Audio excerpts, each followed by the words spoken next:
Welcome to civil engineering in Tamil channel. இந்த சேனலில் வர எல்லா அப்டேட்ஸும் நீங்கள் பார்க்கணுன்னா மறக்காமல் சப்ஸ்கிரைப் பண்ணுறேன். ஹலோ ஃப்ரெண்ட்ஸ், எல்லாருக்கும் வணக்கம். ஸோ இன்றைக்கி நம்ம சிவில் இன்ஜினியரிங் இன் தமிழ் சேனலில் எதை பற்றி பார்க்க போகிறோன்னா ப்ரீஃபேப்ரிகேஷன்ற டாப்பிக்கை பற்றி தான் பார்க்க போகிறோம். ஃபேப்ரிகேஷன்ற டாபிக்னால் ஒன்றும் பெரிய டாப்பிக்லாம் இல்லை, ஒரு அட்வான்ஸ்டான டாபிக். ஃபார் எக்ஸாம்பிள், இப்போ நீங்கள் ஒரு இமேஜின் பண்ணிக்கோங்க, காலம் பீம் ரெண்டுத்தையும் தனித்தனியாக கன்ஸ்ட்ரக்ட் பண்ணி அது தனித்தனியாக கன்ஸ்ட்ரக்ட் பண்ணுறதுன்னு எப்படி சொல்கிறதுனா காலம் தனியாக பீம் தனியாக அவங்க கன்ஸ்ட்ரக்ட் பண்ணி இப்போ ரெண்டுத்தையும் அசம்பிள் பண்ணுவாங்க. ஸோ அதை தான் நம்ம ப்ரீஃபேப்ரிகேஷன்னு சொல்லுவோம். அதுக்கப்புறம் இந்த வீடியோவில் நம்ம இந்த ப்ராசஸ் எப்படி நடக்குது, அதுக்கப்புறமா இந்த ப்ராசஸ் அட்வான்டேஜாக டிஸ்அட்வான்டேஜாக பார்க்கலாம். சரி, வாங்க நம்ம இப்போ வீடியோக்குள்ளே போகலாம். ஃபர்ஸ்ட் ஆஃப் ஆல், இந்த ப்ராசஸில் 2 டைப்ஸ் இருக்குது. ஒன்று சைட்லேயே நீங்கள் கன்ஸ்ட்ரக்ட் பண்ணுறது, இன்னொன்று ஃபேக்ட்ரியில் மேனுஃபேக்சர் பண்ணுறது.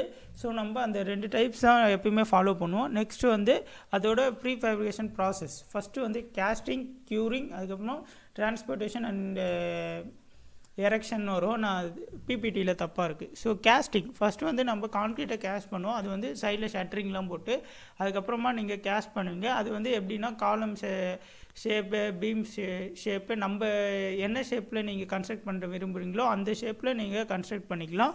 நெக்ஸ்ட்டு அது எப்படின்னா யூஸ் பண்ணுவாங்கன்னா வைப்ரேட்டர், வேக்யூம் வைப்ரேட்டர் அது மாதிரிலாம் யூஸ் பண்ணி நம்ம கான்க்ரீட்டை இன்செர்ட் பண்ணுவோம். அதுக்கப்புறம் க்யூரிங் ப்ராசஸ்.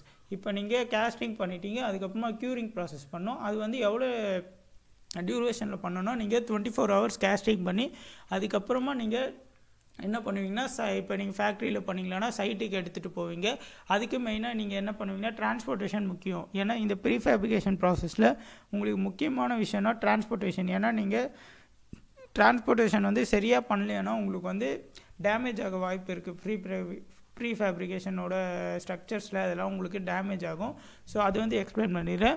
இப்போ டிரான்ஸ்போர்ட்டேஷன் எப்படி பண்ணுவாங்கன்னா, நீங்கள் இப்போ ஒரு காலம் மேட் பண்ணிட்டீங்களான்னா அது உங்களுக்கு கிரேன் மூலியமாக உங்களுக்கு டிரான்ஸ்போர்ட்டேஷன் பண்ணுவாங்க. ஃபார் எக்ஸாம்பிள், கிரேன் மூலிமா ஹேங் ஓவர் பண்ணி அதை ட்ரெய்லரில் வச்சு அதுக்கப்புறமா உங்களுக்கு சைட்டில் எடுத்துகிட்டு போவாங்க. ஸோ முக்கியமாக நீங்கள் டிரான்ஸ்போர்ட்டேஷன் பண்ணும்போது உங்கள் ஸ்ட்ரக்சர் ஆர் மெட்டீரியலுக்கு எந்த டேமேஜும் வராத மாதிரி பார்க்கணும். ஏன்னா உங்களுக்கு டேமேஜ் ஆனிச்சுன்னா உங்களுக்கு அதுலேயே கிராக்லாம் உங்களுக்கு ஃபார்ம் ஆகும். ஸோ அதனால் உங்களுக்கு அதோட ஃபெயிலியர் ஆக வாய்ப்பு இருக்குது, பர்ஃபார்மன்ஸும் குறையும். ஸோ அதனால் நீங்கள் ஃபேப்ரிகேஷன் பண்ணுறீங்கன்னா முக்கியமாக டிரான்ஸ்போர்ட்டேஷன் தான் முக்கியம். அதுக்கப்புறமா ஃபேப்ரிகேஷன் மெம்பர்ஸ். அதில் 3 to 4 டைப்ஸ் இருக்குது. காலம், பீம், ஃப்ளோர்ஸ். காலம்லேயும் ப்ரீஃபேப்ரிகேஷன் பண்ணுறாங்க. அது எப்படின்னா காலத்தை கனெக்ஷன்னு சொல்லுவாங்க. ஸோ கனெக்ஷன்னா ஷியர் கனெக்ஷன் அந்த மாதிரிலாம் இருக்குது. ஸோ அந்த கனெக்ஷன் மூலிமா என்ன பண்ணுவாங்கன்னா இந்த காலத்தையும் ஜாயின் பண்ணுவாங்க. இதுவே பீமும் அதே போல் தான். இப்போ இது காலம், இது பீம். இந்த ஷியர் கனெக்ஷன் மூலிமா உங்களுக்கு காலம் பீமையும் ஜாயின் பண்ணுவாங்க.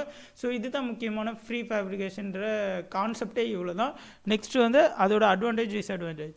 முக்கியமாக நீங்கள் அட்வான்டேஜஸ் பொறுத்தளவு உங்களுக்கு காஸ்ட் சேவ் ஆகும், அதே போல் மெட்டீரியல் சேவ் ஆகும், மேன் பவர். அதுக்கு ஒரு எக்ஸாம்பிள் சொல்லிடுறேன். நீங்கள் இப்போ கன்வென்ஷனலாக நீங்கள் ஒரு காலம் பீம் பண்ணுறீங்களான்னா உங்களுக்கு டைம் ரொம்ப தேவைப்படும். ஏன்னா க்யூரிங் பண்ணுறதுக்கு ஒரு 3 days எடுத்துப்பீங்க, இல்லை 3 to 4 days. இதுவே நீங்கள் ப்ரீகாஸ்ட் பண்ணிங்களான்னா உங்களுக்கு 24 daysலேயே முடிஞ்சிடும். அதுக்கப்புறமா உங்களுக்கு லேபர் காஸ்ட்டு கம்மி, அதுக்கப்புறமா மேன் பவரும் கம்மி. நெக்ஸ்ட் முக்கியமாக இதுக்கு ஷட்டரிங்கும் தேவையில்லை. ஸ்கஃபோல்டிங்னா உங்களுக்கு ரூஃபிங் போடும்போது ரூஃபிங் அடியில் ஸ்கஃபோல்டிங்னு வைப்பாங்க. ஸோ அதுதான் ஸ்கஃபோல்டிங்னு சொல்லுவாங்க. ஸோ அது உங்களுக்கு முக்கியமாக தேவைப்படுது. ஏன்னா நீங்கள் காலமே தனியாக ப்ரீகாஸ்ட் பண்ணிட்டீங்களான்னா உங்களுக்கு சப்போர்ட்டுக்கு ஃப்ளோருக்கு மேலே காலம் நிற்கும். ஸோ அதனால் உங்களுக்கு ஸ்கஃபோல்டிங் அதெல்லாம் தேவைப்படாது. இன்ஸ்டாலேஷன் பொறுத்தளவு உங்களுக்கு ஈஸியாக பண்ணிடலாம். அதே போல் ஜாயிண்ட் கனெக்ஷன்லலாம் நீங்கள் ப்ராப்பராக இது பண்ணணும். ஏன்னா ப்ராப்பராக பார்க்கணும். ஏன்னா ஜாயிண்ட் கனெக்ஷனில் ஃபெயிலியர் ஆகிடுச்சுன்னா உங்களுக்கு பில்டிங் ஃபெயிலியர் ஆக வாய்ப்பு இருக்குது. அதே போல் அது வெதர் கண்டிஷனுக்கு டிபெண்ட்டாக இருக்கணும். Next clean and dry work at site. Clean and dry work at சைட்னா இப்போ ஒர்க்கு உங்களுக்கு க்ளீனாக நடக்கும். அதே போல் எப்படி சொல்கிறது, எந்த மிஸ்டேக்ஸும் வராது. அதே போல் ஆல்ட்ரேஷன்ஸ். இப்போ நீங்கள் கன்வென்ஷனலில் நீங்கள் ஆல்ட்ரேஷன்லாம் பண்ணலாம். கன்வென்ஷனல்னால் வெறும் நீங்கள் நார்மலாக ட்ரெடிஷ்னலாக ஃபாலோ பண்ணுற மெத்தடில் வந்து நீங்கள் வந்து ஆல்ட்ரேஷன் பண்ணலாம், ரீயூஸ் பண்ணலாம். இப்போயே நீங்கள் ப்ரீ ஃபேப்ரிகேஷன் எடுத்துட்டிங்களான்னா அது பேஸ்ட் ஆன் த கனெக்ஷன். நீங்கள் வந்து இப்போ அந்த சைட்டில் நீங்கள் அந்த காலம் பீம் எடுக்கணும்னு ஆசைப்பட்டீங்களான்னா நீங்கள் அந்த கனெக்ஷன் மூலிமா அதை டிஸ்மேண்டில் பண்ணி நீங்கள் அந்த காலம் பீமை வந்து எடுத்துகிட்டு வேறு அதே காலம் பீம் வேறு எங்கேயாவது நீங்கள் கனெக்ஷன் கொடுத்து ஜாயின் பண்ணிக்கலாம். சரி, அதோட டிஸ்அட்வான்டேஜ்னால் முக்கியமாக அந்த டிரான்ஸ்போர்ட்டேஷன் தான். ஏன்னா உங்களுக்கு டேமேஜ் ஆகிடுச்சுன்னா உங்களுக்கு வந்து கிராக்ஸ் ஆக நிறைய வாய்ப்பு இருக்குது. அதே போல் இப்போ வந்து உங்களுக்கு வந்து மெயினாக இந்த ப்ரீ ஃபேப்ரிகேஷன்ற ப்ராசஸில் உங்களுக்கு மெயினாக ஒரு ஸ்கில்டு லேபர் தான் தேவைப்படுவாங்க, டிசைனிங்லேருந்து எல்லாமே. அதே போல் உங்களுக்கு வந்து டாலரன்ஸ் பார்க்குறதுலேருந்து, டாலரன்ஸ்னால் ஒன்றும் இல்லை, இப்போ வந்து நீங்கள் ஒரு 2 mm பிளான் பண்ணியிருந்தீங்களான்னா 1 mm மாற வாய்ப்பு இருக்குது அந்த டிசைனில், அந்த கன்ஸ்ட்ரக்ஷன் ப்ராசஸில். ஸோ அந்த டாலரன்ஸ்லாம் மெயினாக பார்க்கணும் இந்த ப்ரீ ஃபேப்ரிகேஷன் ப்ராசஸில். ஸோ இந்த வீடியோவில் உங்களுக்கு ஒரு ஐடியா கிடச்சிருக்கும்னு நினைக்கிறேன். ஸோ இந்த வீடியோ உங்களுக்கு பிடிச்சிருந்தா லைக் பண்ணுங்கள், ஷேர் பண்ணுங்கள், மறக்காமல் சப்ஸ்கிரைப் பண்ணுறங்க. அப்படியே அந்த பெல் ஐக்கானையும் கிளிக் பண்ணுறங்க. ஸோ தேங்க்ஸ் ஃபார் வாட்சிங் த வீடியோ. பாய்.